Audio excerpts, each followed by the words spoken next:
Hola estudiantes de sexto año, bienvenidos a esta segunda parte de los videos explicativos para el desarrollo del trabajo número 4.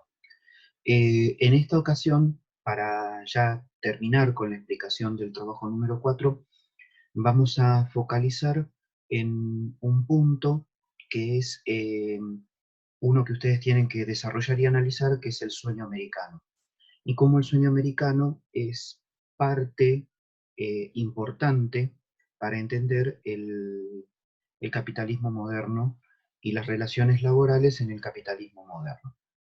En primer lugar, tenemos que decir que para entender eso tenemos que entender cómo se produce o cómo se gestan los Estados Unidos de América como país. Em, para ello tenemos que remontarnos a los orígenes de, de los Estados Unidos, cuando se inicia su colonización. Y su colonización tiene un componente religioso que es relevante para la historia norteamericana, porque el origen va a estar en un movimiento religioso llamado puritanismo. Concretamente, el puritanismo es una corriente religiosa, es un desprendimiento del anglicanismo inglés, y el anglicanismo lo veía como algo peligroso, y por ese motivo las autoridades religiosas inglesas inician su persecución hacia el siglo XVII, y los puritanos, viéndose impedidos de desarrollar su culto religioso, deciden emigrar buscando una tierra prometida, una especie de éxodo similar a como lo refiere la Biblia, eh, y en la búsqueda de esa tierra prometida, ellos contratan un barco que es el Mayflower, con el cual llegan a las costas norteamericanas, instalándose en lo que hoy es la ciudad de Boston, estado de Massachusetts, está en Estados Unidos. El puritanismo es una secta extremadamente moralista, es una secta religiosa, pero tiene una característica fundamental que nos permite entender también parte de lo que es la mentalidad norteamericana. Ellos entienden que la sociedad tiene que ser purificada, de ahí el nombre. ¿Qué quiere decir esto concretamente? Que la purificación es eliminar a aquellos indeseables que no se adaptan a la vida en sociedad y que no respetan las reglas morales dadas por Dios. Eh, por ese motivo es que, por ejemplo, es la forma en la que en Estados Unidos se entiende a la pena de muerte.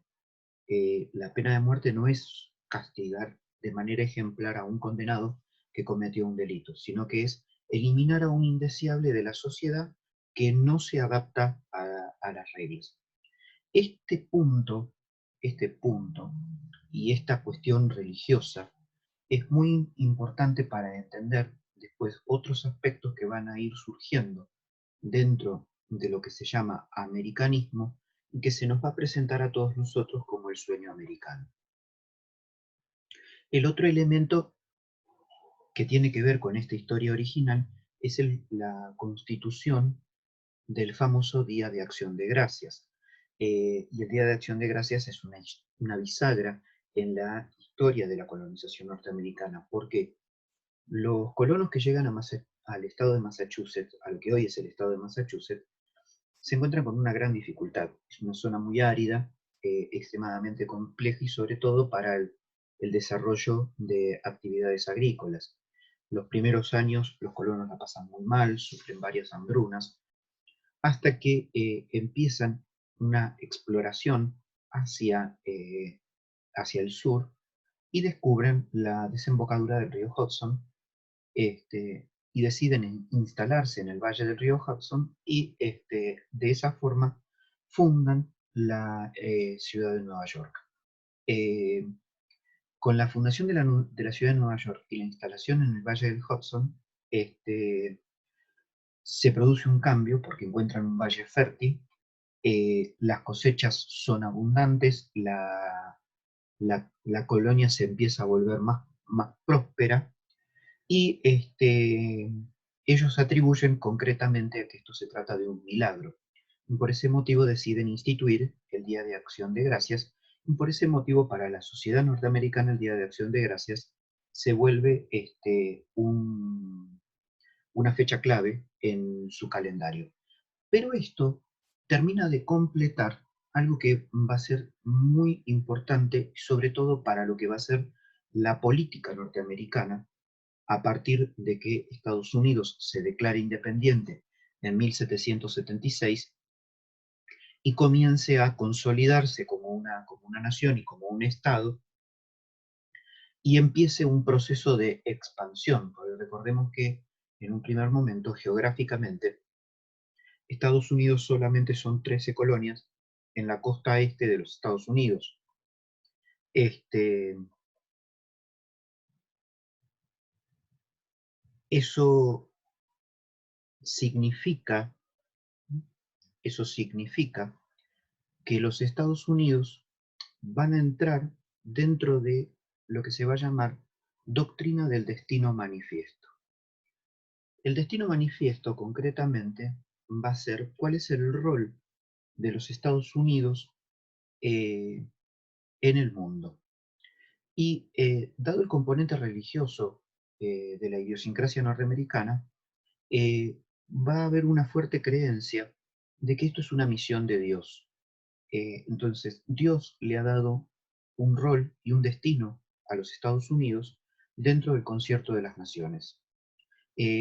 Bajo el destino manifiesto, Estados Unidos, una vez finalizada la guerra civil, decide iniciar un proceso de expansión, conocido como la conquista del oeste, con lo cual alcanza la geografía territorial que Estados Unidos tiene hoy en día.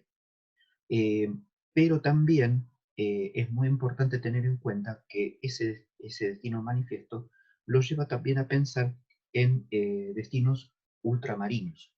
Eh, para finales del siglo XIX, bajo la doctrina del destino manifiesto, por ejemplo, Estados Unidos lleva adelante una serie de guerras en las cuales enfrenta, por ejemplo, a España en 1898 para poner fin a la dominación colonial española en el continente americano.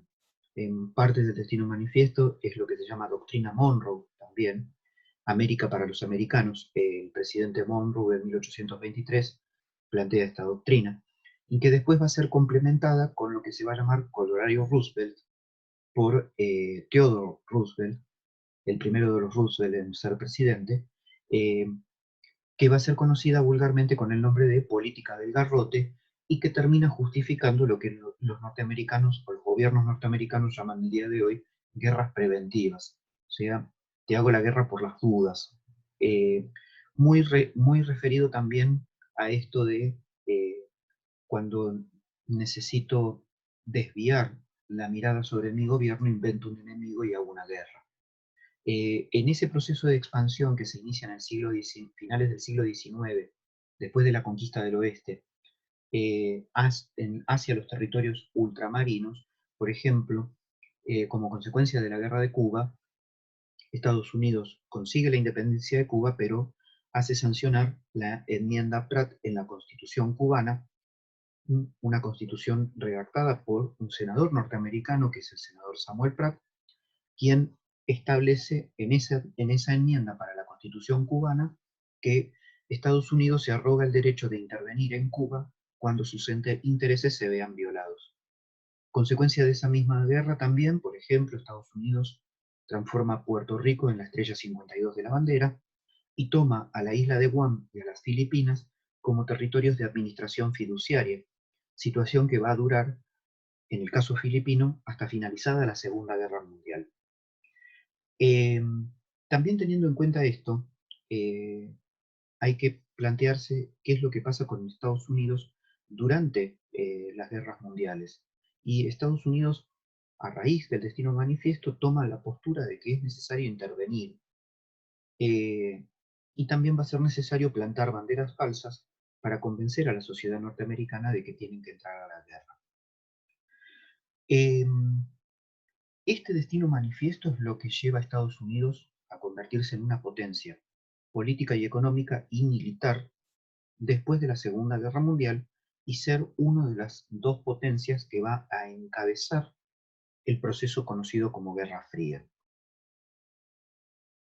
Ahora, finalizada la Segunda Guerra Mundial, Estados Unidos, sobre todo finalizada la Segunda Guerra Mundial, dado que eh, Estados Unidos no tiene competencia en algunos procesos industriales, sobre todo en el automotriz, en donde las industrias automotrices norteamericanas se transforman en prácticamente un oligopolio porque se vuelven las únicas productoras de autos en el mundo. Recordemos que eh, finalizada la Segunda Guerra Mundial, los dos países emergentes en la industria automotriz, competidores de Estados Unidos, Alemania y Japón, estaban totalmente devastados.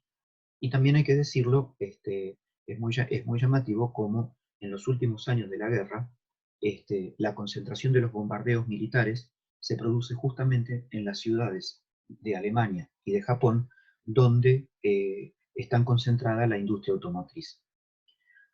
Esto, dado que Estados Unidos es el único emergente en este sentido, genera un muy buen nivel de vida en la sociedad norteamericana. eh, el hombre, el jefe de familia, se encuentra frente a la posición de que puede sostener económicamente a una familia. Hay créditos hipotecarios para acceder a la vivienda y a la compra de bienes suntuarios, como puede ser los autos. Acá estamos mirando una casa que todos supongo que conocemos, porque también se da un fuerte desarrollo urbanístico en los suburbios de las ciudades. Ahí se empieza a romper, después de la Segunda Guerra Mundial, se vuelve la mirada hacia a lo que llamaríamos hoy a la familia tradicional.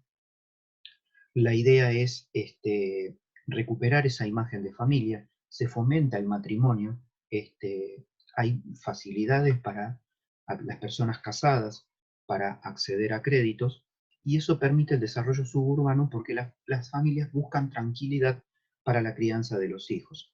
Entonces, por ejemplo, se abandonan las, se abandonan las grandes ciudades y se empiezan a desarrollar los suburbios.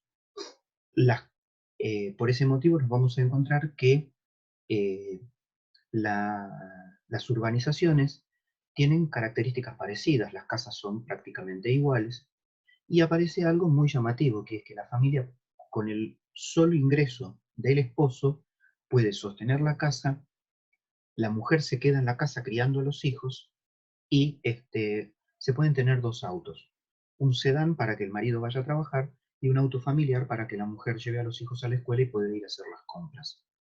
Supongo que les suena lo que estoy diciendo. El nivel de vida mejora porque los empleados se vuelven estables. Este, Supongo que habría que creer que los empleados norteamericanos no son todos como Homero.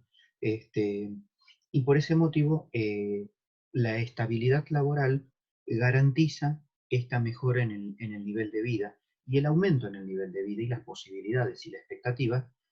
Y entonces, por ejemplo, se empiezan a producir algunos saltos generacionales. Por ejemplo, los hijos tienen más posibilidades de ir a la universidad, y de esa forma también con esta mejora del nivel de vida aumentan las expectativas.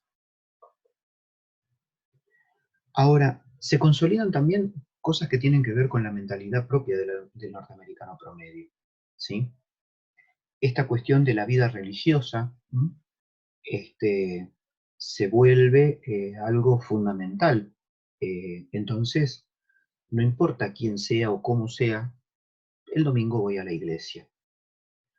Ahora, durante el resto de la semana, la mentalidad es la que Homero tiene con el pobre Flanders, en donde Homero le vive haciendo la vida imposible.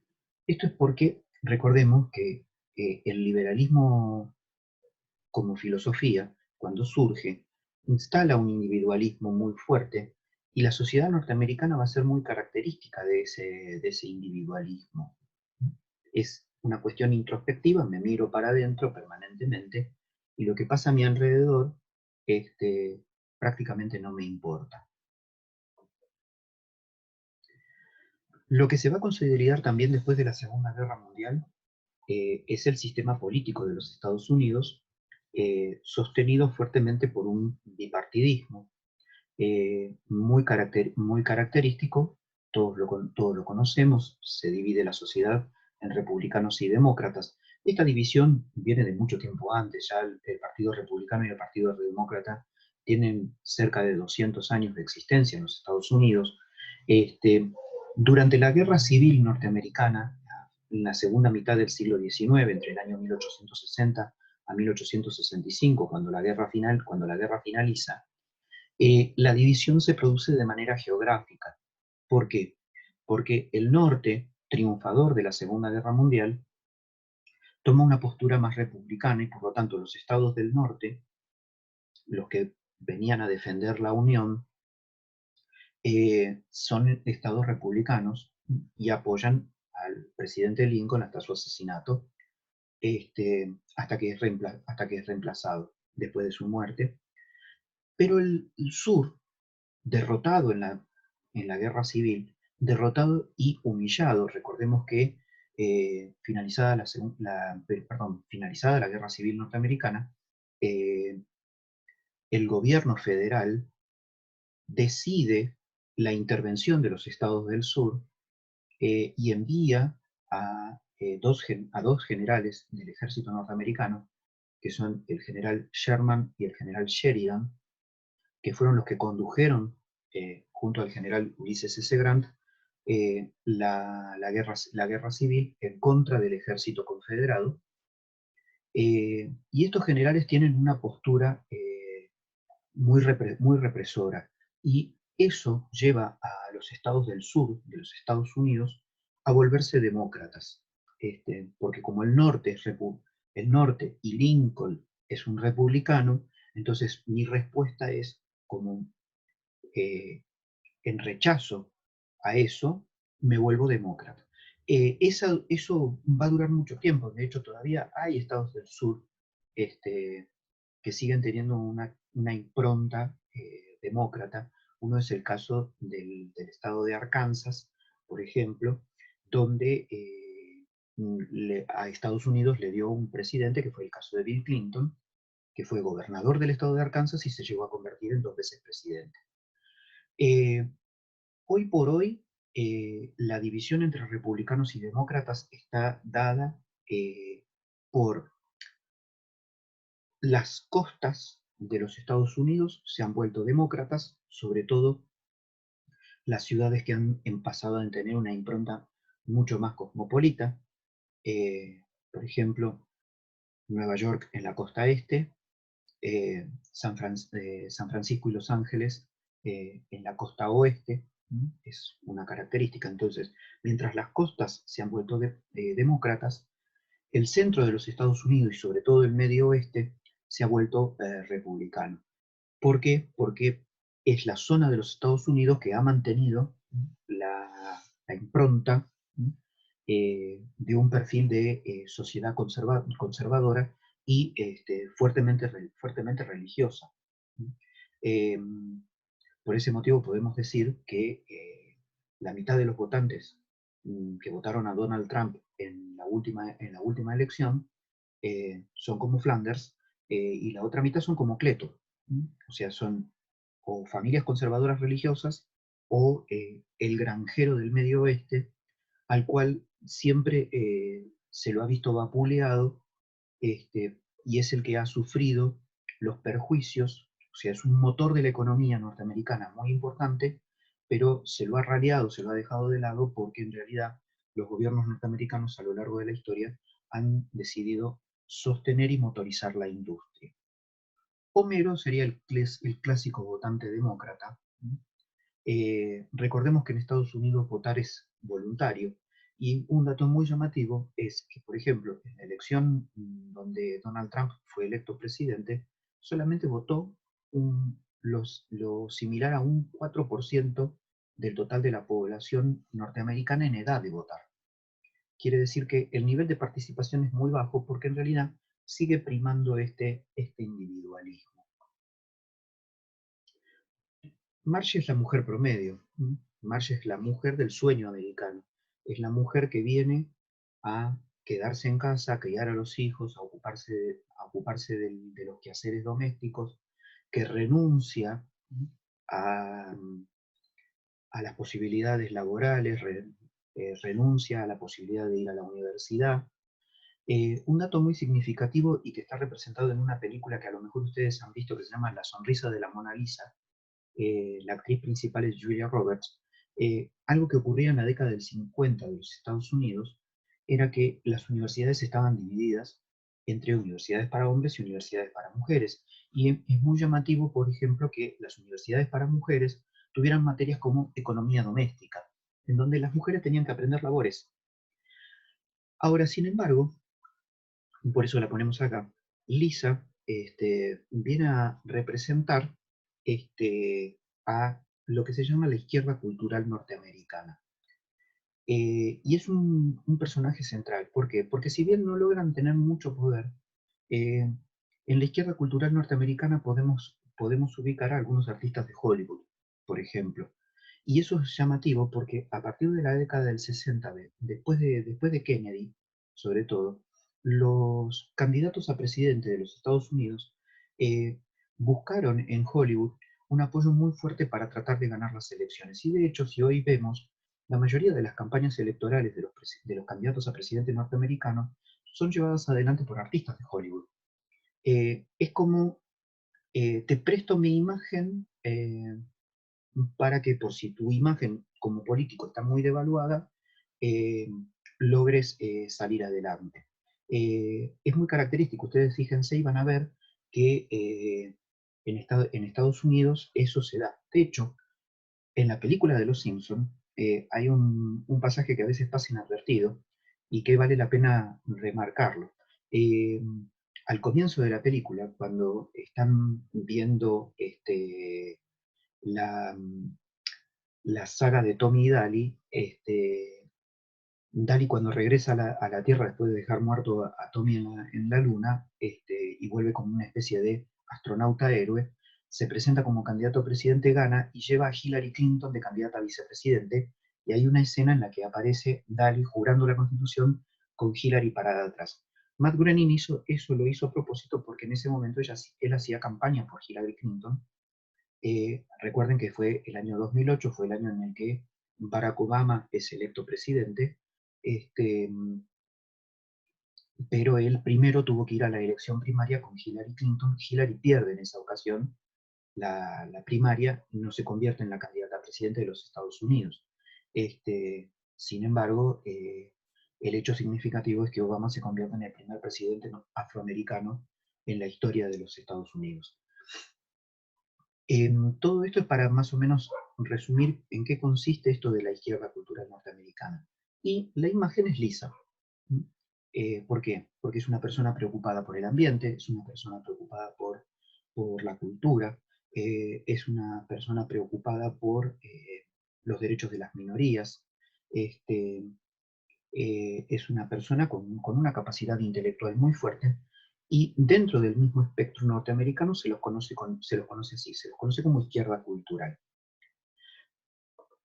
La otra figura central es que las clases gobernantes norteamericanas, salvo algunas excepciones, por ejemplo el caso de Obama, es que nos vamos a encontrar que en los Estados Unidos la clase gobernante norteamericana siempre han sido WASP.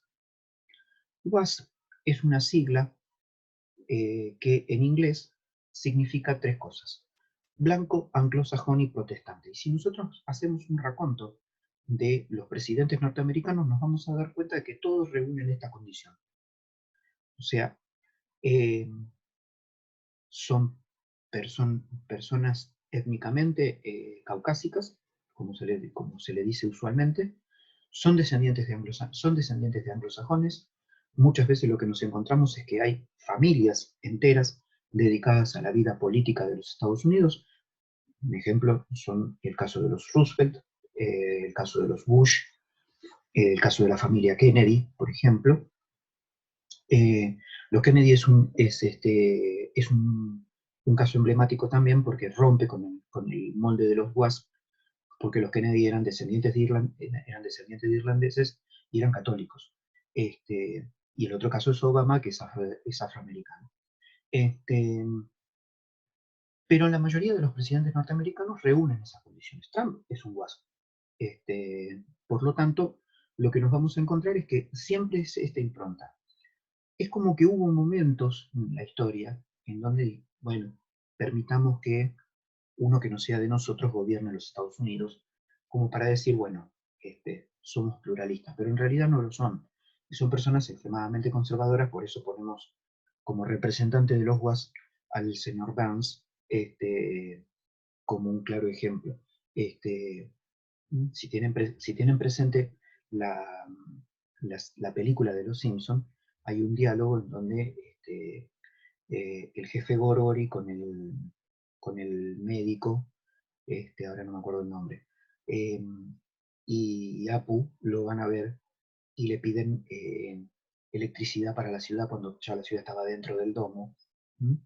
Este, y eh, Burns dice, así que quieren un poco de mi electricidad, por única vez el hombre blanco y rico tiene el control. Eso es la imagen del WASP.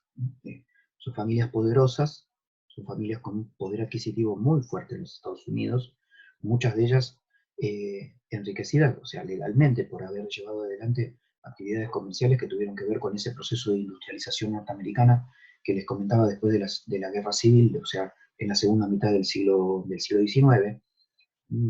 Familias como Rockefeller, Carnegie, JP Morgan, que son las familias que van a ir controlando las diferentes desarrollos económicos de los Estados Unidos, el petróleo, el acero, la banca y las finanzas, el desarrollo de los ferrocarriles, que van a permitir el desarrollo económico del país. Por ese motivo es que estos WASP van a entender que los únicos que están preparados para gobernar Estados Unidos son ellos. Bien, eh, esto ha sido todo. Eh, Creo que esto es lo más importante para entender. Lo que nos queda decir es lo siguiente: ¿por qué el sueño americano se nos presenta como algo, como un sueño?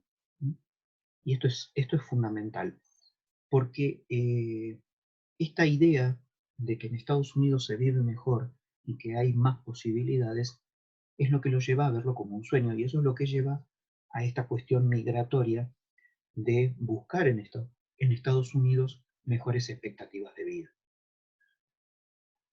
Lo cual no quiere decir que sea realmente así. Todos nosotros sabemos también que los inmigrantes, y sobre todo los que llegan de manera ilegal, en Estados Unidos no la pasan bien. Bien, esto ha sido todo por hoy y fue un gustirijillo. Nos vemos en la próxima clase.